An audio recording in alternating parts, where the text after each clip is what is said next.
My wife lied that the baby was mine, DNA test proved otherwise. I filed for divorce and cut her off completely. 3 months ago, Camilla announced she was pregnant. She was practically glowing, bouncing around our kitchen, waving the pregnancy test like she'd won the lottery. I remember standing there, coffee mug in hand, trying to match her enthusiasm. But something felt wrong. Not the news itself, we'd been trying for 2 years. It was her energy. Too performative. Too rehearsed. The timeline bothered me first. She claimed she was 14 weeks along, which would put conception in early May. I pulled up my calendar while she rambled about baby names. Early May, she was supposedly at a pharmaceutical conference in Miami. Except I'd found a receipt from the Fairmont downtown, dated May 4th, tucked in her purse when I was looking for gum 2 weeks prior. When I'd asked about it casually, she said it was from a client dinner months earlier that she'd forgotten to expense. Then there were the other things. New passwords on all her devices. Her phone face down constantly. Leaving the room for calls. Work stuff, she'd say. Confidential substance trials. 3 months ago, right before the pregnancy announcement, she'd taken 2 girls' trips with her sister Felicia.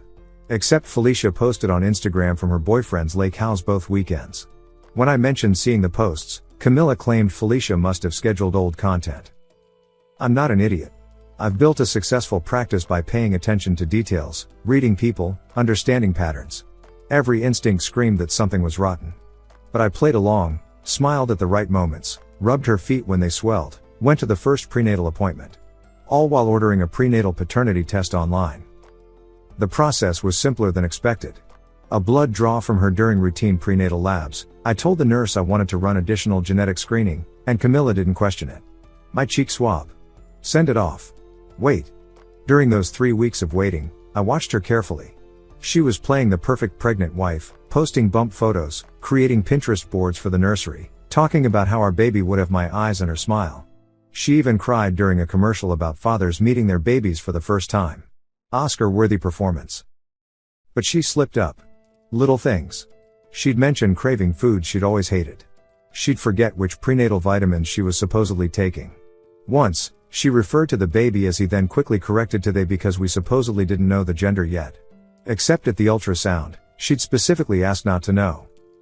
The results came Tuesday morning. She was at Felicia's for the night, or so she claimed. I sat in my home office, logged into the portal, and there it was, probability of paternity, 0%. 0%. Not even a statistical anomaly. Not a lab error to hope for. 0. I didn't throw anything. Didn't scream. Didn't even feel my heart race. Instead, I felt something inside me crystallize, like water turning to ice. Clear. Hard. Precise. I took a screenshot. Saved it to 3 different cloud services. Printed 2 copies. Then I opened our shared iPad, the one she forgot existed because she never used it anymore.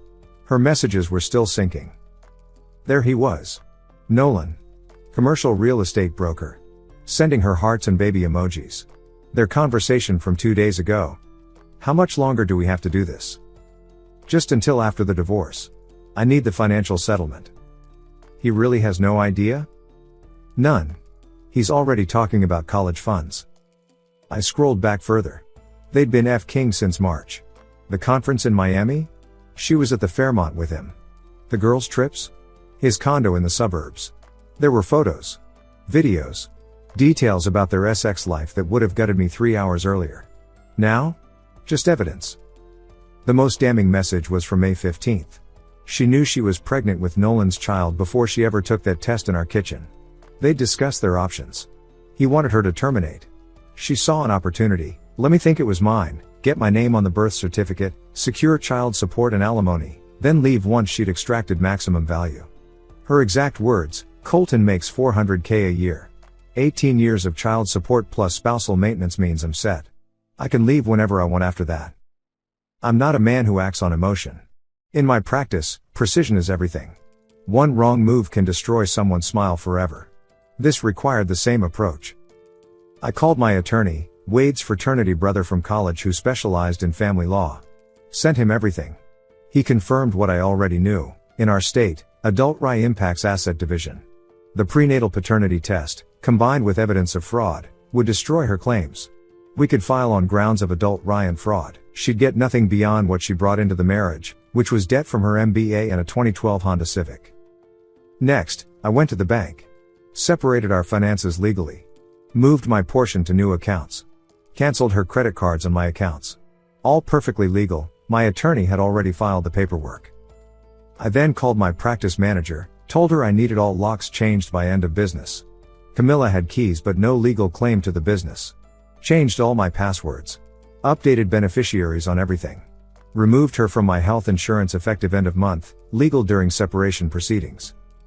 By evening, everything was in motion. Camilla texted asking what I wanted for dinner. I replied, working late. Don't wait up. She sent a heart emoji and wrote, love you, daddy-to-be. I didn't respond. Update 1, 2 days later. The papers were served at her office yesterday at 11 a.m. I specifically requested that timing. She had a team meeting at 11:30, the whole regional sales force would be there. The process server walked into the conference room, asked for Camilla Mitchell, and handed her the envelope in front of 15 colleagues. My phone started buzzing at 11:47 a.m. 13 calls in 5 minutes. I let them all go to voicemail. The texts came next. What the F is this? This has to be a mistake. Call me right now. Colton, please. We need to talk about this. You can't be serious. Think about our baby. That last one almost made me laugh. Our baby. I was in the middle of adjusting a patient's braces. Steady hands. Calm breathing. My assistant mentioned I seemed really focused today. If only she knew. Camilla left work and drove straight to my practice. My manager intercepted her at the door. I'd warned her this might happen. Camilla caused a scene.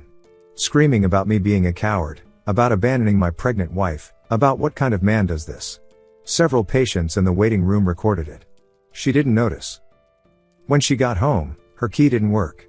The locksmith had finished an hour earlier. Her belongings were in boxes on the porch, everything labeled, photographed, documented. Nothing damaged. Nothing missing. Just removed from my house. She called the police.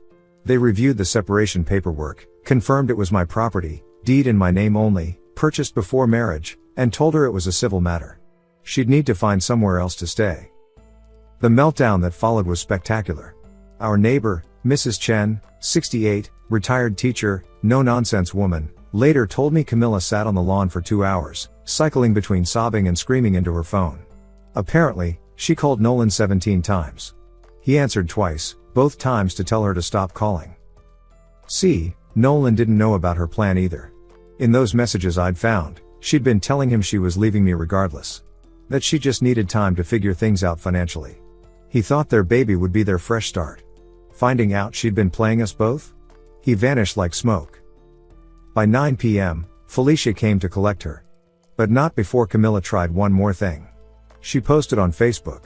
A long, dramatic post about her husband abandoning her while pregnant. How I'd turned cruel and cold. How she didn't understand what had happened. The comments started pouring in, sympathy, outrage on her behalf, people calling me a monster. I waited exactly 1 hour. Then I posted the paternity test results and 3 screenshots of her messages with Nolan. No commentary. No explanation. Just the evidence. I turned off my phone and went to bed. Update 2, 1 week later. The fallout has been biblical. Camilla's Facebook post disappeared within hours of my response. But the internet never forgets. Screenshots spread through our social circles like wildfire. Her own mother called me to apologize. Apparently, Camilla had been telling everyone I was controlling, possibly abusive, setting the stage for her eventual exit as the victim. She's been staying with Felicia, who's barely speaking to her. Turns out Felicia had covered for exactly 0 girls' trips. Camilla had lied to her too, claiming she needed space to think about our marriage. Felicia thought she was helping her sister work through relationship issues, not enabling an affair. The professional consequences have been swift. Camilla works in pharmaceutical sales, a relationship-based industry in a surprisingly small community. Word travels. Her biggest client, a hospital network I happen to have connections with through patient referrals, called her manager asking for a new rep. They cited trust concerns. 2 more followed suit by Thursday. Her company hasn't fired her, yet. But they've placed her on administrative leave pending an internal review. Turns out using company events as cover stories for affairs, then getting publicly exposed for fraud, doesn't align with their corporate values. Meanwhile, My practice has never been busier. Funny how that works. Every patient suddenly needs to discuss their treatment plan in detail. My Google reviews have increased by 47 5-star ratings in a week. One mentioned Dr. Mitchell's exceptional attention to detail and commitment to truth. Subtle. Camilla has tried everything. She showed up at my brother Wade's house at midnight, begging him to talk sense into me. Wade, 6'3", built like the defensive end he used to be, just stood in his doorway and said, "You made your choices." She tried my parents next. My mother, who'd already crocheted baby blankets, told her to never contact them again. The legal proceedings are moving fast. Her attorney, a bottom feeder who took her case for a reduced rate, tried to argue for spousal support and equitable distribution. My attorney responded with 8 pounds of documentation, evidence of adult rye, proof of fraud, her plan to commit paternity fraud, financial records showing she'd been siphoning money from our joint account for months, those girls' trips weren't cheap, and a particularly damning video from Nolan's Instagram story showing her at his condo during the supposed Miami conference. Her attorney withdrew from the case yesterday. But the best part? Nolan's wife found out. Yeah. Wife. The real estate broker with the bachelor pad was married with 2 kids. His wife, Eleanor, is a forensic analyst for the state police. She reached out to me through my attorney, requesting any evidence I had. I sent everything. Nolan is now living in an extended stay motel, fighting his own divorce, and facing potential criminal charges because Eleanor found evidence he'd been using his real estate connections to hide assets. Camilla's baby daddy went from successful broker to unemployed defendant in 72 hours. Camilla texted me last night. A novel of a message about forgiveness, mistakes, second chances, how the baby needs a father. How we could work through this with counseling. How her hormones made her act crazy. How Nolan manipulated her. How she loves me and only me. I responded with one word, no. She called 37 times after that. I know because my attorney documents everything for harassment evidence. Update 3 weeks later. The desperation has reached new depths. Camilla's lost her job. Officially, it was a restructuring, but everyone knows the truth. When your affair goes viral in professional circles and you're exposed for planning paternity fraud, suddenly your position becomes redundant. She's radioactive in pharmaceutical sales now. Who's going to trust someone who lied about something as fundamental as their child's father? She tried applying for positions at competitors. Word travels fast in our city's biotech corridor. One hiring manager, a patient of mine, actually, told me she'd received 3 separate warnings about Camilla before the resume even hit her desk. With no income and no attorney, Camilla had to accept my settlement offer. It was generous, considering I'd pay off her student loans, $42K remaining, and give her $10K cash. In exchange, she'd make no claims on the house, practice, investments, or retirement accounts.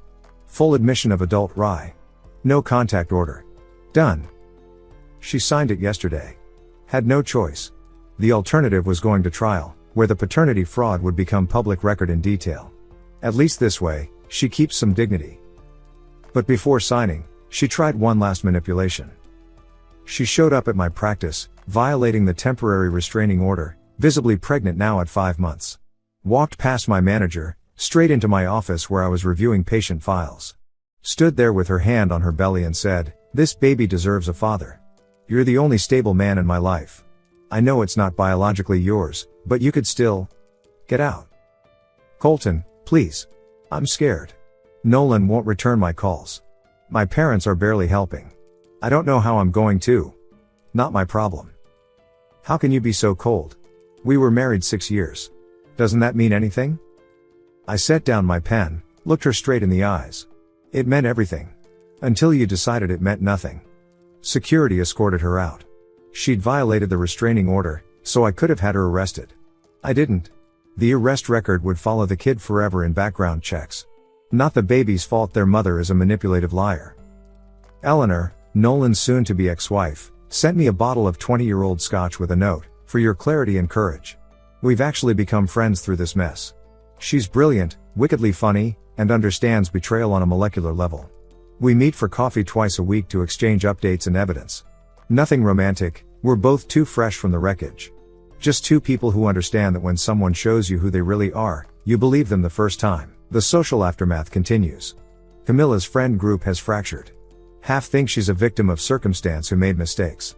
The other half see her for what she is, a calculating predator who tried to trap me into raising another man's child for financial gain. The second group includes her former best friend, who discovered Camilla had been flirting with her husband too. My life, meanwhile, has improved dramatically.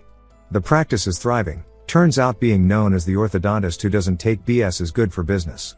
Parents appreciate someone who values truth and accountability. I've hired 2 new assistants to handle the growth. I sleep better than I have in years. That constant feeling of something being wrong? Gone. The anxiety I didn't even realize I was carrying? Evaporated. I wake up in my house, my clean, quiet, drama-free house, and feel nothing but peace. Wade came over last night for beer and the game. He said something that stuck. You didn't just dodge a bullet, man. You dodged a nuclear missile. He's right. If I hadn't tested, if I'd signed that birth certificate, I'd be trapped for 18 years minimum. Paying for Nolan's kid while Camilla bled me dry and probably continued the affair. She'd have eventually left anyway, but only after securing maximum financial damage. Instead, I'm free. Completely, utterly free. Final update, 6 months later. I wasn't going to update again, but something happened yesterday that felt like cosmic closure. First, the overview. The divorce was finalized 4 months ago. Clean break. Camilla got her student loans paid and the $10K cash. I got everything else and my freedom. She's completely out of my life, blocked on everything, no mutual friends anymore, even changed grocery stores to avoid accidental encounters. She had the baby 2 months ago. A boy. Nolan signed away his parental rights before the birth. Couldn't handle the pressure of Eleanor's divorce proceedings, the criminal investigation, and a baby. Last I heard, he moved to Phoenix to start fresh. Translation: running from the nuclear wasteland of his former life. Camilla moved back in with her parents in the suburbs. Her mother reached out once to my mother, trying to guilt me through the family chains. Asked if I'd reconsider, for the baby's sake. My mother's response was perfect: Colton doesn't owe anything to affair's consequences. I've been dating someone for 3 months. Her name's Simone, she's a pediatric surgeon at Children's Hospital. We met at a professional mixer. She'd heard the story through the medical grapevine and approached me with, "You're the orthodontist to expose the cheating wife, right? Respect." She's everything Camilla pretended to be: genuine, ambitious, loyal. She's also been cheated on before, so we understand each other's boundaries and triggers. We're taking it slow, but it's the healthiest relationship I've ever had. No games. No lies. No gut feelings that something's wrong. Now, yesterday, I was at Whole Foods in the next town over, meeting a colleague for lunch nearby. Turned the corner in the produce section, and there she was. Camilla. With the baby in a carrier, looking exhausted. Hair unwashed, yoga pants, the universal uniform of new parent desperation. She saw me. Froze. The baby started crying. For a split second, nobody moved. Then she opened her mouth, maybe to speak, maybe to plead. I'll never know. I turned and walked to another aisle. Not rushed. Not emotional. Just done. But I heard her start crying as I left. Not the dramatic sobs from the lawn that night. Real crying. The kind that comes from finally understanding that some bridges don't just burn, they disintegrate completely. I finished my shopping. Had lunch with my colleague. Went back to my practice. Adjusted 17 sets of braces. Went home to my peaceful house. Simone came over for dinner. We watched a documentary about mountain climbing. I slept 8 hours straight. This morning, I woke up to an email from an unknown address. It was Camilla. She'd created a new account to bypass my blocks. The subject line: "Please read, for closure." I didn't open it. Deleted it immediately. Set up a filter to auto-delete anything from that address. Some people think I'm heartless. That I should feel something: guilt, sadness, pity, anything. But here's what they don't understand: she didn't just cheat. She tried to steal my future. She was willing to let me raise another man's child unknowingly. To bind me financially and emotionally to her lie for 2 decades. That's not a mistake. That's not hormones. That's not a moment of weakness. That's evil. And you don't negotiate with evil. You don't show it mercy. You don't give it second chances. You cut it out completely and cauterize the wound. I'm not proud of what happened. Pride would suggest I think about it, that it affects me. It doesn't. Camilla is just a cautionary tale now, a reminder to trust your instincts and never ignore red flags. My only regret? Not getting tested sooner. Those 3 weeks of playing along, pretending everything was fine while waiting for results. That was 3 weeks too long. But I learned something valuable. When someone shows you their true character, when they reveal the depths they'll sink to for personal gain, believe them. Don't rationalize. Don't make excuses. Don't consider their feelings. Just act. Decisively. Completely. Without apology. The opposite of love isn't hate, it's indifference. And I've achieved perfect indifference. Camilla and her baby exist somewhere in the world, living with the consequences of her choices. Meanwhile, I'm here, building my life, my practice, my future. Unburdened. Unattached. Free. That's not cold. That's not cruel. That's justice. Edit, for everyone asking, yes, I'm in therapy. Started going right after the divorce to make sure I was processing everything healthily. My therapist actually said my response was remarkably well adjusted. I didn't internalize the betrayal, didn't let it make me bitter toward all women, didn't seek petty revenge. I just removed a toxic person from my life with surgical precision. That's not pathological, that's healthy boundary setting. Edit 2, to the people saying I should man up and raise the kid anyway, no. Just know. That child is a living reminder of betrayal, lies, and attempted fraud. I owe that child nothing. I owe Camilla nothing. Men are not obligated to raise children that aren't theirs, especially when the pregnancy was weaponized against them. The kid has grandparents. He'll be fine. Not my responsibility. Final edit, this is my last update. I'm closing this chapter completely. Camilla made her choices. I made mine. The end. Moving forward, not backward. If you're in a similar situation, trust your gut, get tested, protect yourself legally, and never apologize for refusing to be someone's victim. You deserve better. Demand it. Thank you so much for watching until the end. If you really like our videos, please don't forget to like, share, and subscribe. Have a great day.